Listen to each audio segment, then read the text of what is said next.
Bueno, bienvenidos nuevamente los que están aquí presentes en este estudio y pues los que posteriormente estarán viendo la grabación. Vamos a continuar con Hebreos, analizando ahora los versículos 5 al 10 del capítulo 2. Entonces,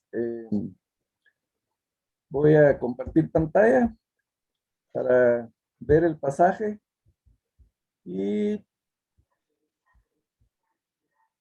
vamos a ver si logramos hacerlo porque tenía un poquito de problema con esto, pero vamos a ver.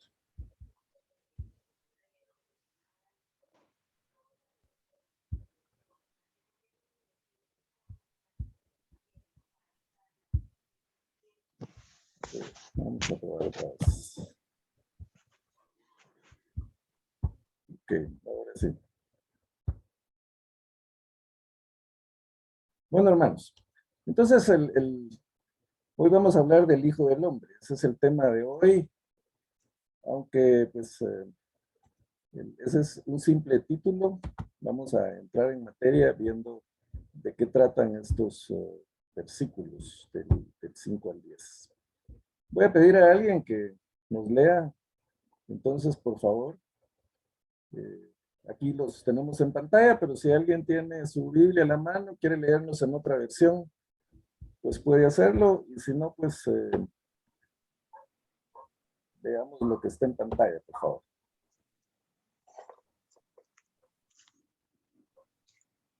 ¿Puedo leer yo, hermano Walter?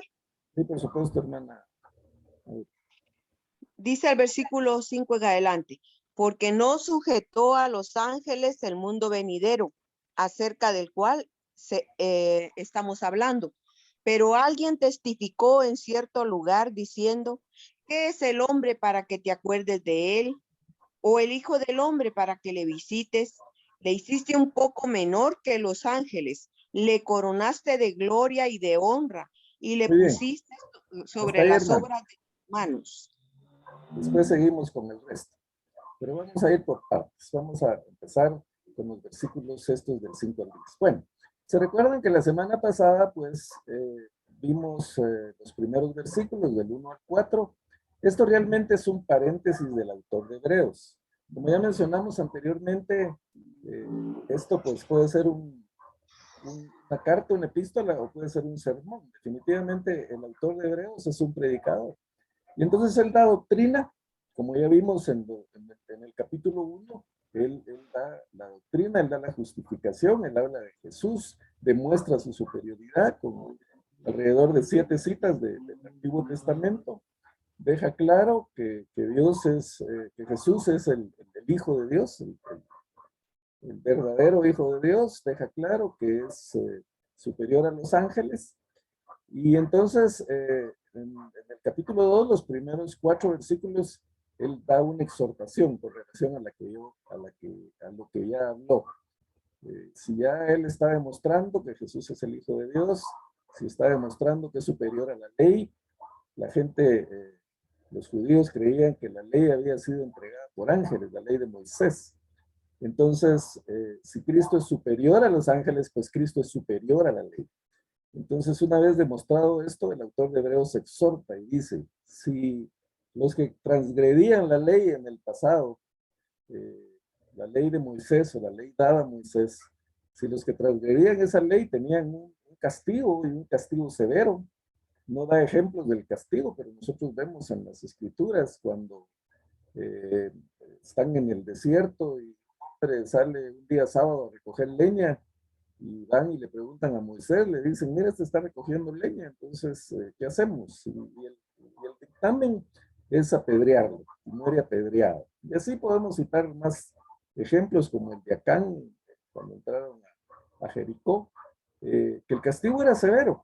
Entonces, el autor hace esta exhortación, este paréntesis, y dice, si en el pasado el transgredir la ley de Moisés, que era inferior a Jesús, el castigo era severo, entonces, ¿cómo nosotros, qué nos espera a nosotros si descuidamos esta salvación tan grande, si le damos poca importancia si no le damos la importancia que merece, sino, ¿qué pasa si perdemos el rumbo? Como fue el título que le pusimos a la conferencia de la semana pasada. Entonces, hace una exhortación a tener mucho cuidado, a ser muy diligentes en cuanto a lo que han escuchado, en cuanto a lo que hemos escuchado nosotros del Evangelio, porque esa exhortación es para nosotros hoy en día también.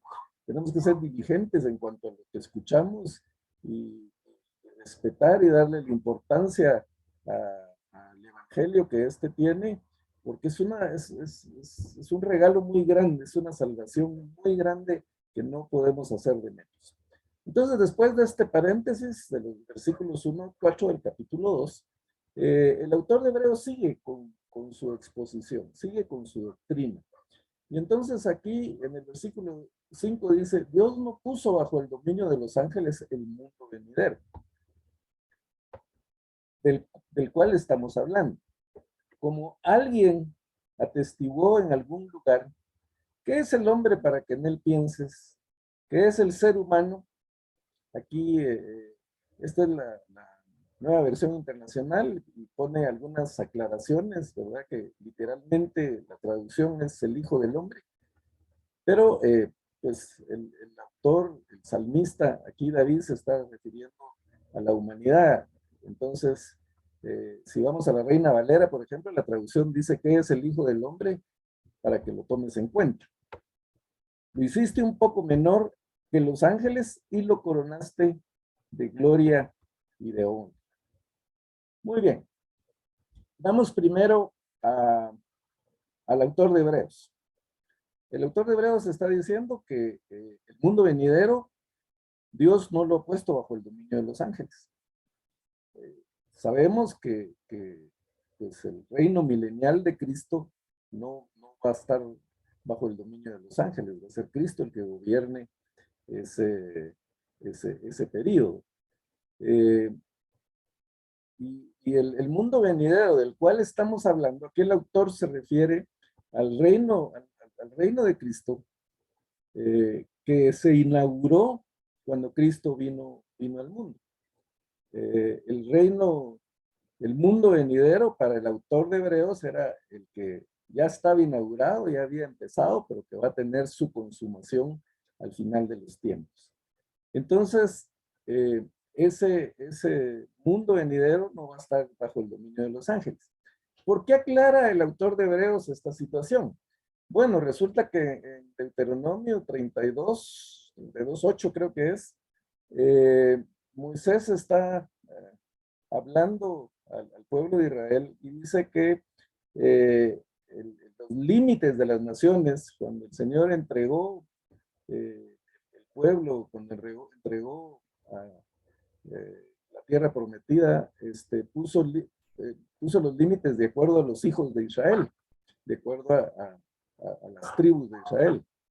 Pero recordemos que el autor de Hebreos está usando la Septuaginta. Ya dijimos al principio del estudio que la Septuaginta era una traducción al griego que se había hecho un poco antes de la época de Jesús. Entonces, esa Septuaginta tenía algunas diferencias con el texto hebreo, algunos tal vez problemas de traducción. Entonces, en la Septuaginta se puso, en lugar de los hijos de Israel, se puso ángeles. Por eso algunas versiones, si revisamos las versiones, la Reina Valera o la nueva traducción viviente o la nueva versión internacional, vamos a ver que en unas dice hijos de Israel, en otras dice ángeles, en algunas, creo que es la nueva traducción viviente que dice seres angelicales. Entonces, Dios no puso bajo el dominio de los ángeles el mundo venidero. Y el autor aclara esa posible confusión que podía haber entre los judíos. Y aquí apela al Salmo 8. El Salmo 8 es un salmo de David, lo vamos a leer. Y aquí esta expresión que él usa, que dice, como alguien ha atestiguado en algún lugar. Es un poco curioso, ¿verdad? Que sea así, como que un tanto ambigua la mención que él está haciendo.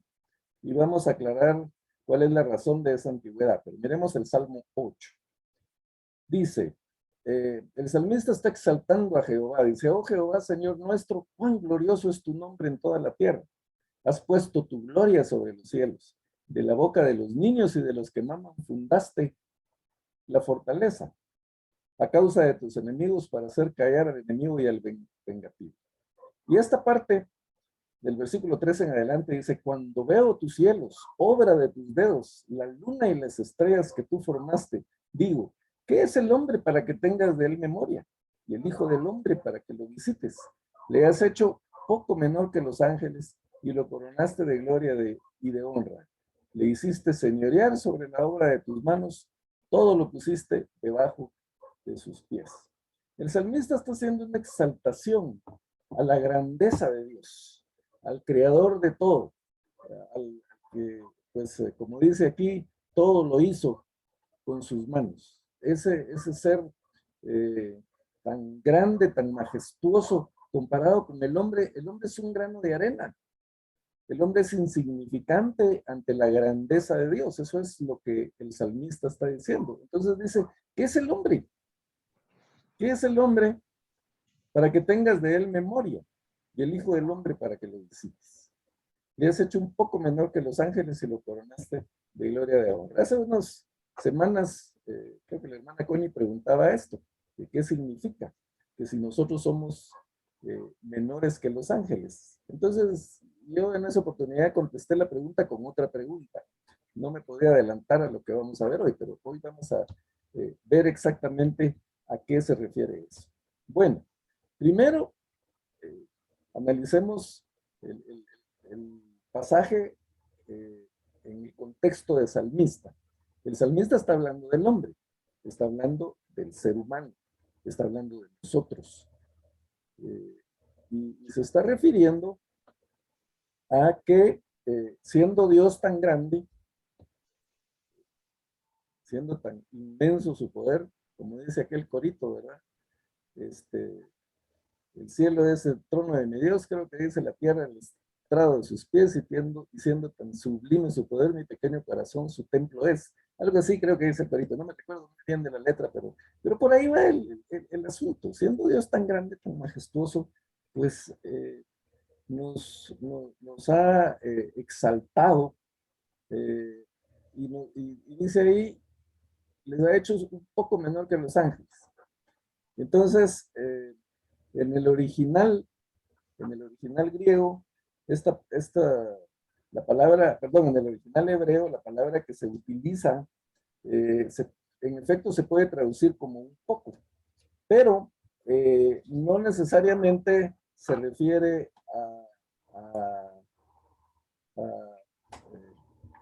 ¿cómo les explico? No se refiere a tamaño, sino a tiempo. O sea, cuando dice un poco, la traducción puede ser por un poco de tiempo, no un poco menor en tamaño o en jerarquía. La palabra que usa es transhiti. Entonces, por eso algunas traducciones dicen, lo hiciste por un poco de tiempo menor que los ángeles. Entonces, vamos a ir aclarando esta situación. Solo pues les dejo ahí lo que podría ser la traducción. Y vamos a explicar por qué el autor de Hebreos es ambiguo cuando dice, como alguien ha atestiguado en el lugar. Resulta, hermanos, lo mencionamos ya también anteriormente, que los escritos originales no tenían división de capítulos y versículos como tenemos ahora. Eso vino mucho tiempo después, siglos después, se le pusieron capítulos, siglos después se le pusieron versículos. Entonces el autor no se podría referir al Salmo 8, versículo 4, porque no existía esa división. Incluso en los años 60 más o menos, las sociedades bíblicas empezaron a ponerle título a los párrafos, a dividir la Biblia en párrafos y ponerle títulos. Por ejemplo, aquí dice Jesús hecho igual a sus hermanos. Lo que está en azul, ustedes pueden ver en pantalla en azul. Eso es un título que se agregó después por las sociedades bíblicas. Pero eso en los escritos originales no estaba. Ni tampoco ese 5, 6 y 7 que vemos ahí existía, ni el número de capítulo. Eran rollos.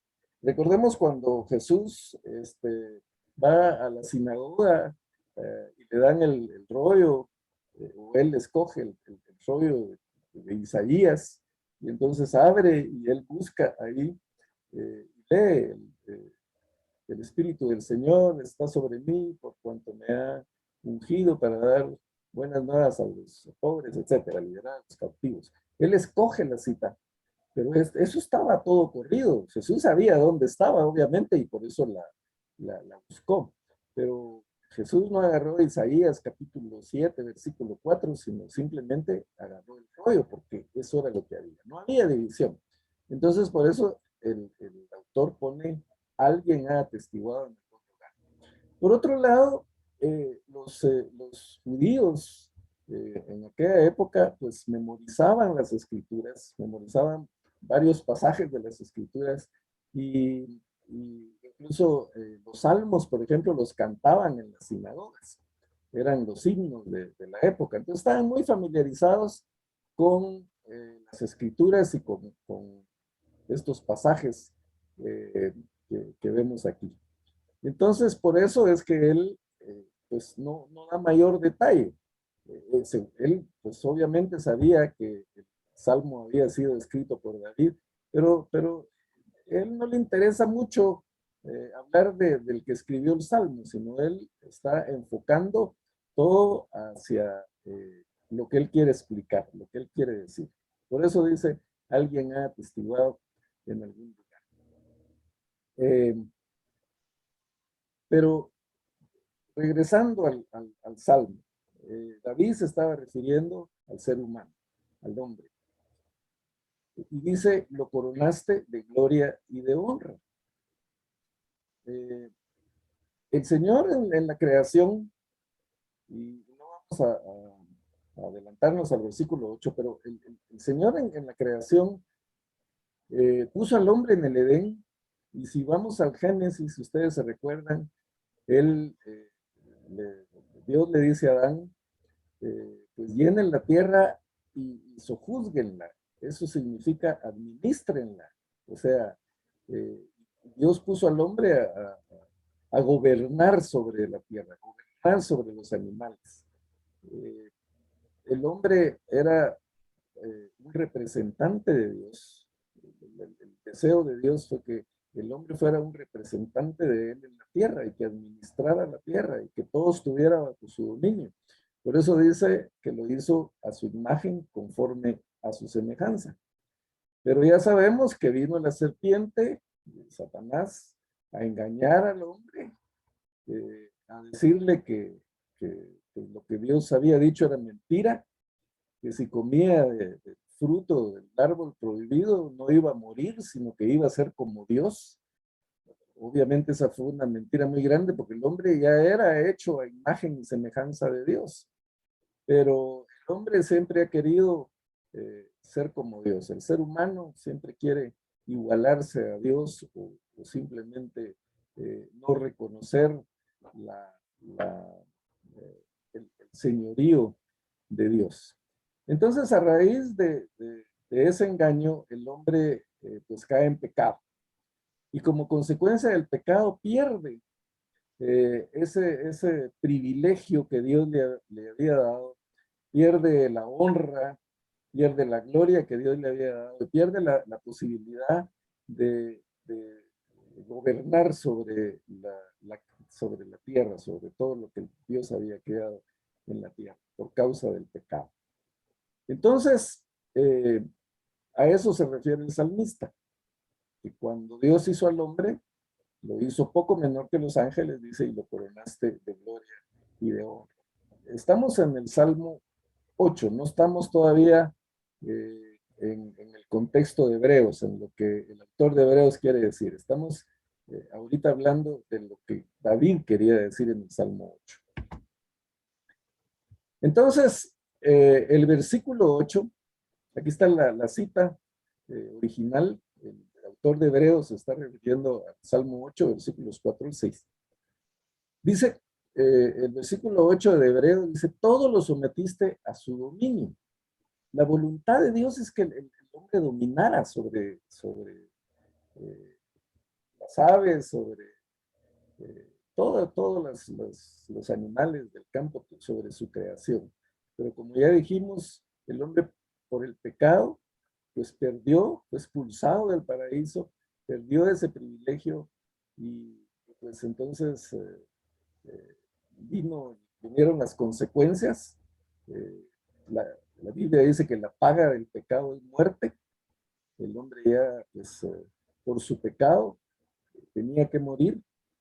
Pero Dios en su infinito amor y en su infinita misericordia provee una salida, provee un recurso. Y es lo que vemos cuando Dios le da la ley a Moisés. Cuando vemos la ley de Moisés, cuando leemos, por ejemplo, Levítico, que muchas veces cuando tenemos un plan de lectura bíblica, ¿verdad? Y tenemos que leernos todo Levítico, pues es un poco cansado, tedioso el estar viendo que se repite mucho y entonces tenían que sacrificar el corderito y tenían que traer, pues, si no tenían dinero, pues traían palominos o un buey y entonces cada día se sacrificaban, pues no sé qué cantidad, pero eran cientos de animales que se tenían que sacrificar porque era la alternativa que Dios había dado para que el hombre no muriera. El hombre pecaba y tenía que morir por su pecado. Entonces Dios estableció en la ley sustitutos del hombre que tenían que morir para expiar ese pecado. Eso era los corderos, eso era los bueyes, todo lo que se sacrificaba, eran sustitutos que por la misericordia de Dios, Él en su infinito amor para la humanidad, puso ese recurso de, sustitución, pues, no va a morir el hombre, pero va a tener que sacrificar un cordero, un animalito para sustituir el juicio de Dios, digamos. El juicio de Dios, el castigo de Dios caía sobre el animalito y no caía sobre el hombre. Pero esa era una solución temporal. La verdadera solución que Dios dio fue enviar a su Hijo a morir en la cruz del Calvario, porque ese fue el sustituto perfecto, ese fue el Cordero de Dios que vino a quitar el pecado del mundo. Entonces, el objetivo de Cristo al venir a la tierra fue el de consumar el plan de Dios. El primer Adán pecó y perdió la gloria, pero el postrer Adán, que fue Jesucristo, vino a recuperar esa gloria que el hombre había perdido por su pecado.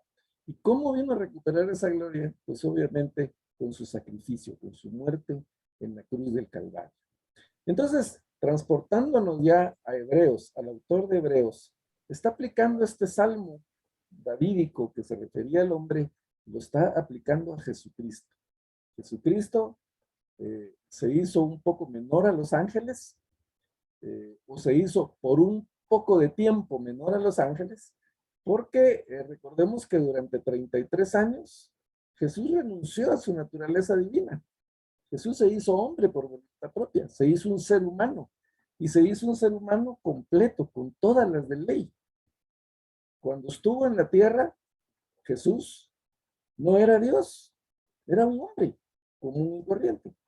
Habían tendencias o creencias en la época de Jesús, y que todavía hasta el día de hoy algunas pues permanecen, el docetismo.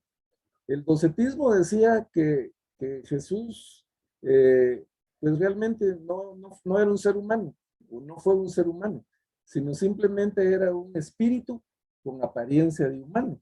algo así como un fantasma. Eso era lo que los docetas sostenían.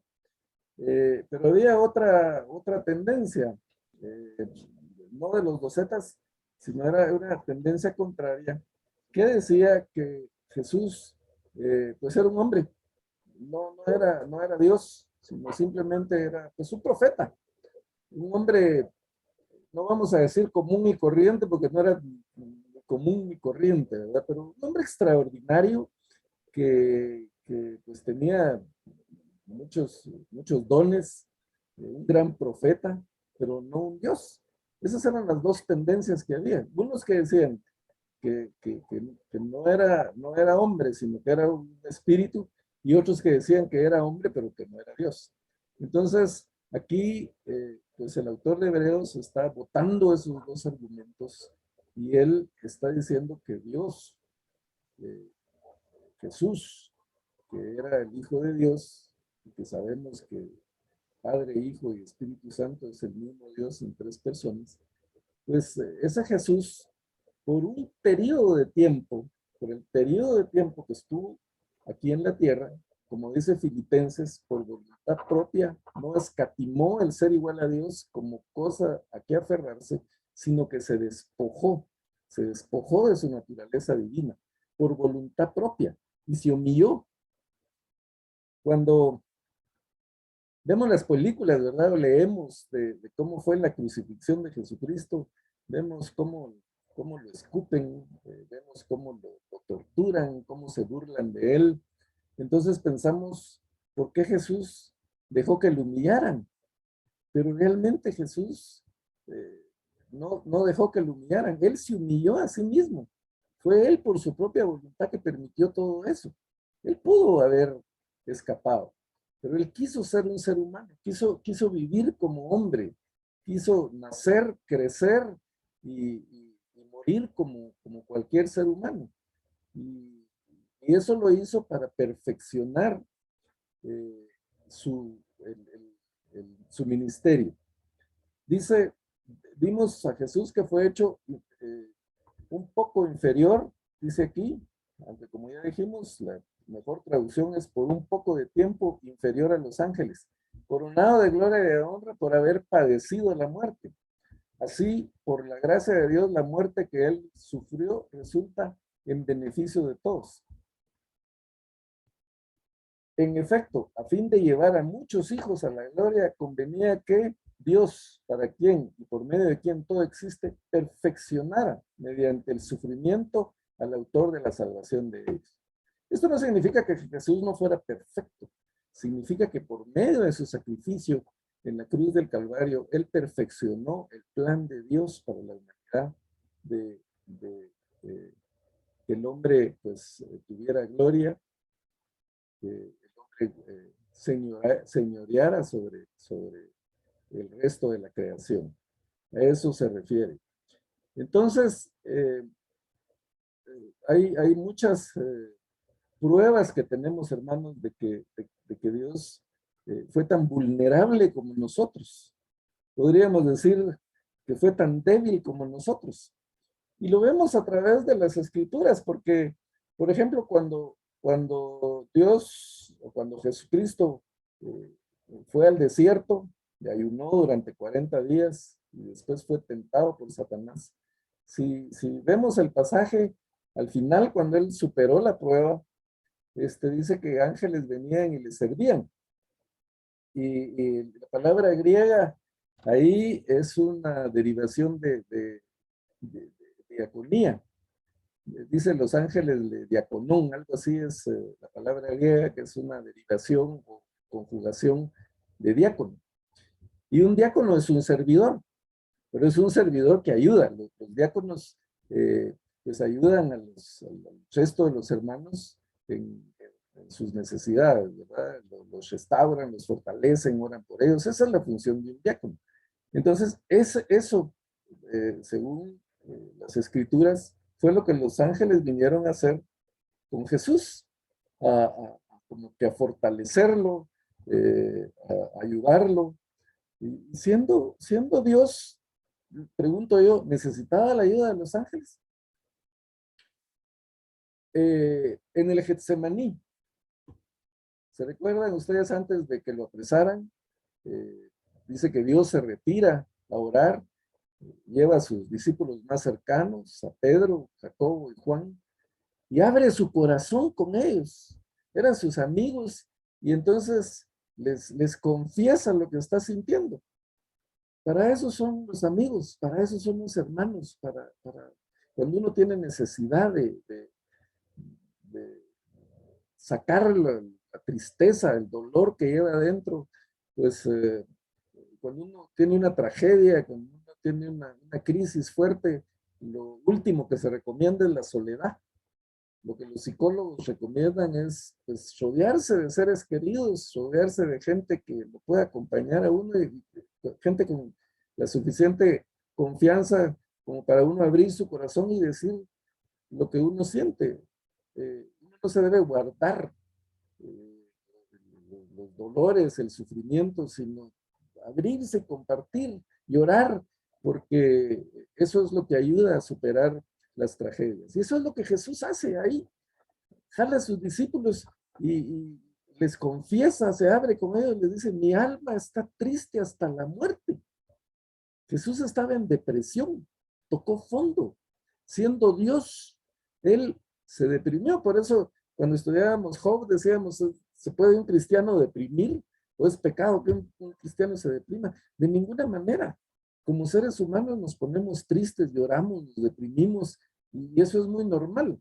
Lo que no es normal es que pensemos en depresión toda la vida, o deprimidos toda la vida. Esa es una emoción que nos ayuda a desahogarnos y a curarnos. Y Jesús se abre, como ya dije, se confiesa ante sus amigos y después va, se retira y se pone a orar. ¿Y qué dice en su oración? Dios mío, si es posible, yo no quiero pasar por eso, no quiero que me maten, no quiero que me crucifiquen. Él sabía lo que esperaba. Y eso es lo que quiere decir cuando dice, Señor, si es posible, que pase de mí esta copa. Como hombre completo, como ser humano total que era, con su fragilidad de hombre, con su debilidad de ser humano, él dice, no quiero pasar por eso. Pero ¿qué dice después? Pero no sea como yo quiera, sino como tú. Entonces, eso nos demuestra que Jesús fue un humano completo, un ser humano débil, un ser humano vulnerable. El último ejemplo, regresa de orar, encuentra a sus discípulos durmiendo, después vienen sus captores encabezados por Judas y van a apresar a Jesús. ¿Y qué pasa? Uno de los discípulos, Pedro, saca su espada y le quita la oreja a uno de los que van a apresar a Jesús. Jesús lo reprende, lo regaña por haber hecho eso. Y le dice, Pedro, ¿no sabes que si yo quisiera, pudiera decirle a mi padre que mande una legión de ángeles a defenderme? Y lo haría. Ahora pregunto, Jesucristo, siendo Dios, ¿para qué necesitaba ángeles? ¿Para qué necesitaba una legión de ángeles que lo defendieran? No lo necesitaba. Pero lo que sucede es que estaba hablando como hombre, como ser humano, en lo frágil que era. Porque recordemos que Jesús, por ejemplo, en una oportunidad que lo querían despeñar, él pasó en medio de la gente y no se enteraron ni a qué horas. Pero aquí, en estos pasajes, estamos viendo a Jesús como un ser humano, normal, como nosotros. Él tenía que identificarse con nosotros. Actualmente la palabrita que usarían los oradores sería, quería empatizar con nosotros, ¿verdad? Pero realmente es eso, identificarse con el ser humano, sufrir como un ser humano. Y hermanos, Dios descargó todo el peso de la ley sobre la persona de Jesucristo. La paga del pecado es muerte. Pues entonces, ese castigo por el pecado tenía que caer sobre Jesucristo. Tenía que caer sobre un hombre, porque el que cayera sobre corderitos y sobre todos esos animalitos, pues no era un acto completo. Entonces Jesús tenía que perfeccionar eso, tenía que perfeccionar esa decisión del Señor de que el hombre tuviera la gloria, tuviera el dominio sobre la creación. A eso se refiere. Entonces, por un poco de tiempo, mis hermanos, Jesús necesitó de los ángeles. Él es superior a los ángeles. Los ángeles sí le sirven a Jesús, pero por un periodo de tiempo, el periodo de tiempo que él estuvo en la tierra, él decidió por voluntad propia, por decisión propia, el hacerse inferior a los ángeles, el despojarse de su naturaleza divina, el humillarse hasta lo sumo, y de llevar la peor muerte que podía tener un ser humano, que era la muerte de cruz. Todo eso lo vemos en ese pasaje maravilloso del libro de Filipenses, en donde dice que eh, más que, más que humillarse, pues llegó hasta lo más bajo. Recordemos cómo Jesús, la humildad de Jesús, por ejemplo, cuando lava los pies a sus discípulos. Eso no lo hacían ni los siervos judíos, lo hacían los esclavos, que pues, generalmente no eran judíos, eran los que tenían que lavar los pies a los invitados a una cena. Era pues, algo como humillante, podríamos decir. Y Jesús, por voluntad propia, va y lava los pies de los discípulos. Y le lavó los pies a Judas, que era el que lo iba a traicionar. Imagínense esa humildad del Señor, que en todo esto nos está dando un ejemplo de actuar. Si nosotros queremos seguir a Jesús, tenemos que imitarlo a Él. Como decía Pablo, imítenme a mí, como yo imito a Cristo. Tenemos que imitar esa humildad, ese amor por nosotros, de despojarse de todo su poder, de toda su divinidad, para estar entre nosotros, para morir por nosotros, para sufrir por nosotros. Creo que la Reina Valera dice haber gustado la muerte, aquí dice haber padecido la muerte, pero se usa el término haber gustado la muerte. Eso no significa que le gustó la muerte, significa que pasó por todo el proceso de sufrimiento para llegar a la muerte. Pero al morir, Cristo perfeccionó la obra, terminó la obra que Dios había iniciado en el Edén. Y por eso dice que fue coronado, fue un poco inferior a los ángeles, coronado de gloria y de honra por haber padecido la muerte. Así, por la gracia de Dios, la muerte que él sufrió resulta en beneficio de todos. ¿Por qué en beneficio de todos? Porque pues, todos ahora somos beneficiados por el sacrificio de Cristo. Y no solo los seres humanos, toda la creación se ha beneficiado del sacrificio de Cristo en la cruz del Calvario. Todos no significa la salvación universal que algunos creen, ¿verdad? Que todo el mundo se va a salvar. Y eso se aclara en el versículo 10, porque dice, en efecto, a fin de llevar muchos hijos a la gloria, aquí no dice todos, dice muchos hijos a la gloria, convenía que Dios, para quien y por medio de quien todo existe, perfeccionara mediante el sufrimiento al autor y la salvación de ellos. El autor de Hebreos, hermanos, aquí pues está dando mucho consuelo, está dando muchos argumentos doctrinales a los judeocristianos de aquella época que, como ya dijimos, probablemente estaban sufriendo persecución. Sabemos que los seguidores de Jesús, los discípulos de Jesús, los apóstoles, sufrieron. Esteban, por ejemplo, fue ejecutado. Pedro se cree que también fue crucificado. Pablo se cree que fue decapitado. Entonces, pues todos sufrieron. El común denominador de la iglesia en aquella época, pues era el sufrimiento. Y es el común denominador de la iglesia el día de hoy. Yo les ponía en el chat que por qué, si Dios está en control de todas las cosas, ¿por qué hay tanto sufrimiento en el mundo? ¿Por qué hay guerra? Estamos ahora viendo en las noticias el conflicto entre Rusia y Ucrania. Algo que puede ser terrible, mis hermanos. Si entra la OTAN, todos los países miembros de la OTAN a defender a Ucrania, pues esto va a ser una guerra mundial. Y ya Estados Unidos está mandando tropas a Alemania, a diferentes lugares, a prepararse para contrarrestar el ataque de Rusia. Entonces, estos son eventos difíciles. Entonces, no vemos, por ejemplo, que Jesús está en control.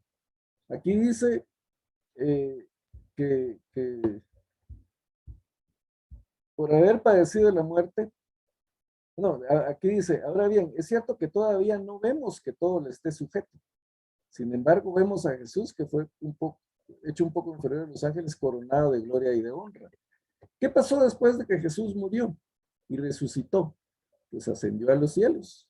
Y dice, está sentado a la diestra de Dios. El reinado de Jesucristo ya empezó, mis hermanos. Fue inaugurado en ese momento. En los tiempos venideros de que está hablando el autor de Hebreos, pues son los tiempos desde la resurrección de Jesucristo y su ascensión a los cielos hasta el momento del juicio final. Entonces, estamos en un periodo de transición. Ya, Jesús ya triunfó sobre la muerte. Jesús ya fue coronado de honra y de gloria. Jesús está a la diestra del Padre, pero todavía no está reinando en este mundo. Todavía no está bajo, no tiene todas las cosas bajo su dominio. Y entonces, por eso es que hay sufrimiento.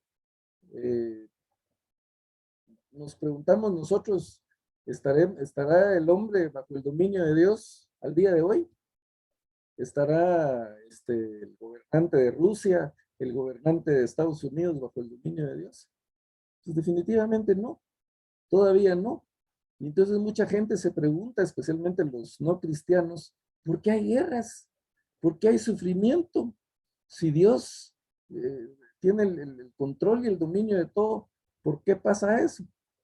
Pues, hermanos, simple y sencillamente, eso es necesario para que nosotros mantengamos la esperanza, mantengamos la fe, aún que no vemos, dice aquí, todavía no vemos a Jesucristo reinando, gobernando, teniendo todas las cosas bajo su dominio. Dicen en el Salmo 110 que pues todo va a estar, todos sus enemigos al estrado de sus pies, pero eso todavía no sucede. Pero nosotros tenemos la esperanza, tenemos la certeza de que eso va a pasar. Y el hombre, mis hermanos, va a ser coronado de gloria junto con Jesús. Somos coherederos con Jesucristo de esa gloria venidera. Entonces no van a ser los ángeles los que van a gobernar, no van a ser los ángeles los que van a tener todo su dominio. Va a ser Jesucristo y nosotros con él. Eso es lo maravilloso. Por su sacrificio, dice, va a llevar a muchos hijos a la gloria. ¿Quiénes son esos hijos que van a llevar a la gloria? Nosotros. Entonces, era conveniente. ¿Y por qué hay sufrimiento? Porque nosotros estamos llamados a mantener la fe, a mantener la esperanza, aún en medio del sufrimiento. Aunque no estamos viendo las cosas como la Biblia lo promete, no estamos viendo que se cumplan todavía las promesas de Dios. Necesitamos creer, necesitamos fortalecer esa fe. El libro de Hebreos habla mucho de la fe, especialmente más adelante que vamos a ver cuando habla de la fe. Pero para poder entender lo de la gloria, veamos, vamos a ver, no lo tengo aquí en diapositiva, pero vamos a abrir la Biblia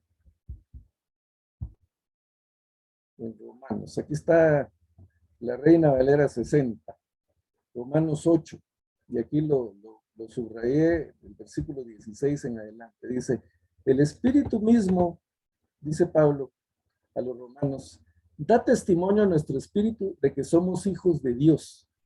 Y miren lo que dice, y si hijos, también herederos, herederos de Dios y coherederos con Cristo. Coma, si es que padecemos juntamente con Él, para que juntamente con Él seamos, ¿qué? Glorificados.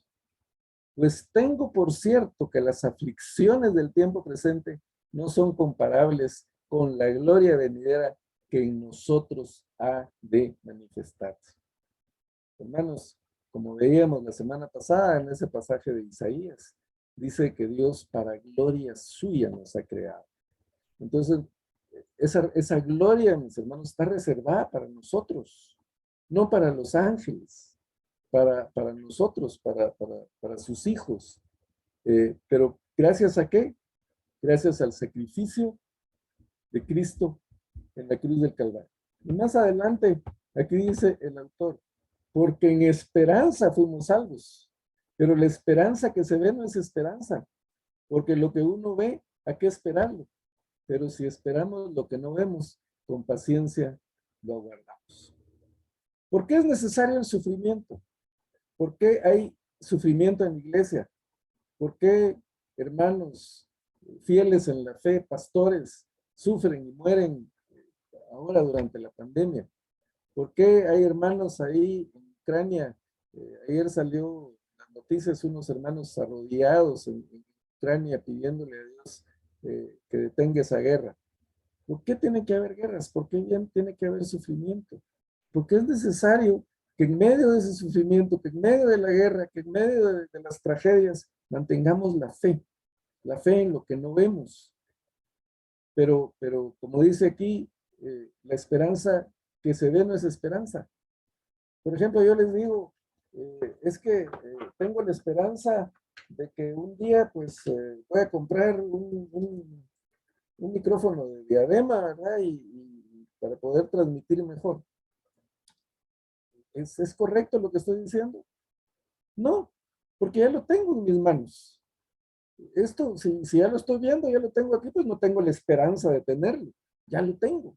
Entonces, la esperanza que se ve no es esperanza. Aparte, si yo digo, tengo la esperanza de que un día mis hijos y mis nietos van a estar sirviendo al Señor. Lo vea o no lo vea. Tengo la esperanza que va a pasar. Que en el futuro eso va a pasar. Como decía mi mamá, ¿verdad? Esto ya no lo verán mis ojos, aunque no lo miren mis ojos. Mi suegra tenía una expresión más simpática que decía, cuando eso pase yo voy a estar echando pasote, decía ella, ¿verdad? Porque ya iba a estar enterrada. Entonces, aunque no veamos reinar a Jesucristo, estamos viendo reinar a hombres malvados que están en guerra por su ambición de tener más territorio, de tener más dinero. ¿Cuánto dinero tiene Rusia? ¿Cuánto poder tiene Rusia? Son los países más poderosos del mundo, pero quieren más. Entonces, ellos quieren reinar, ellos quieren gobernar el mundo. Y nosotros estamos viendo que aparentemente están consiguiendo su objetivo. A lo mejor lo van a conseguir porque ya sabemos que el anticristo pues va a reinar. No estamos viendo que Jesucristo reina, pero tenemos la esperanza, tenemos la fe. Si algo tenemos los cristianos es esperanza, mis hermanos. Esperanza en que Jesucristo va a reinar, que todo va a ser puesto bajo su dominio, que todos sus enemigos van a estar puestos bajo el estrado de sus pies. Pero ¿qué es lo más maravilloso? Que ahí vamos a estar nosotros, correinando, coherederos con Cristo, en gloria con Cristo, glorificados con Cristo, y eso lo esperamos con paciencia. No lo vemos, pero por fe lo sabemos, lo recibimos, y desde ya damos gloria a Dios por eso. Por eso les decía yo la semana pasada que debemos vivir para la gloria de Dios. No estar obsesionados con que si nos vamos a salvar, no nos vamos a salvar. Obsesionemos con que otros se salven, pero nosotros vivamos para la gloria de Dios porque es lo que nos espera. Como dice aquí Pablo, y lo vuelvo a repetir, dice las aflicciones del tiempo presente no son comparables con la gloria venidera, ¿verdad? Con lo que nos espera. Pero sabemos que eso pues va a llegar. El Espíritu mismo da testimonio a nuestro espíritu que somos hijos de Dios. Y si hijos, también herederos, herederos de Dios y coherederos con Cristo, si es que padecemos juntamente con Él. Entonces, hermanos, no nos preocupemos por los sufrimientos, no nos preocupemos por los padecimientos. Vendrán guerras, rumores de guerras, hambres, pestilencia, dijo Jesucristo. Es necesario que todo esto pase. ¿Por qué es necesario? Porque cuando padecemos juntamente con Él, juntamente con Él vamos a ser glorificados. Por eso es necesario, porque Dios quiere ver que mantengamos la fe, que mantengamos la esperanza aún en medio del sufrimiento, aún en medio de todas las catástrofes, la pandemia, la guerra que pueda haber. Por supuesto, eso no es un motivo para que no doblemos nuestras rodillas y pidamos al Señor que pare el sufrimiento, las muertes, las guerras. Pues como seres humanos lo hacemos, pero tenemos la esperanza de que pase lo que pase, mis hermanos. Así sea la tercera guerra mundial, nosotros como cristianos tenemos la esperanza de que vamos a reinar con Jesucristo. Somos coherederos con Cristo y vamos a pues, tener una eternidad gloriosa. Y entonces, pues otra vez, repito que ya leí esto anteriormente, pero dice Pablo, tengo por cierto que las aflicciones del tiempo presente no son comparables con la gloria venidera que en nosotros somos, ha de manifestarse, somos hijos de Dios. Bueno, se nos fue el tiempo. Tenemos que, por cuestiones de tiempo, terminar aquí, pero espero, mis hermanos, que esto... pues independientemente de la situación que estemos pasando, no sé por qué problemas, por qué crisis está pasando cada uno de ustedes, pero independientemente de lo que suframos o lo que tengamos que sufrir en el futuro, mantenemos la esperanza de lo que no vemos, pero de lo que creemos por fe en el amor de Dios, en la misericordia de Dios, en lo que Dios tiene reservado para nosotros. Eso es algo maravilloso. El autor de Hebreos se los está diciendo a los judeocristianos de aquella época que estaban sufriendo persecución, pero también nos lo está diciendo a nosotros el día de hoy, porque sabía que la historia de toda la iglesia, el común denominador en la historia de la iglesia, pues iba a ser el sufrimiento, seguirá siendo el sufrimiento, pero la diferencia con los que no tienen al Señor en su corazón y sufren, pues es que ellos están sin esperanza. Pero nosotros tenemos esperanza, nosotros esperamos la gloria. Muy bien. ¿Preguntas, comentarios? Ahora sí ya quedó claro nuestra posición con relación a los ángeles. No son ellos los que van a ser hermanos, sino nosotros, junto con Cristo. Bueno, si no hay preguntas, lo dejamos aquí. ¿Comentarios? Muchas gracias, hermano Walter.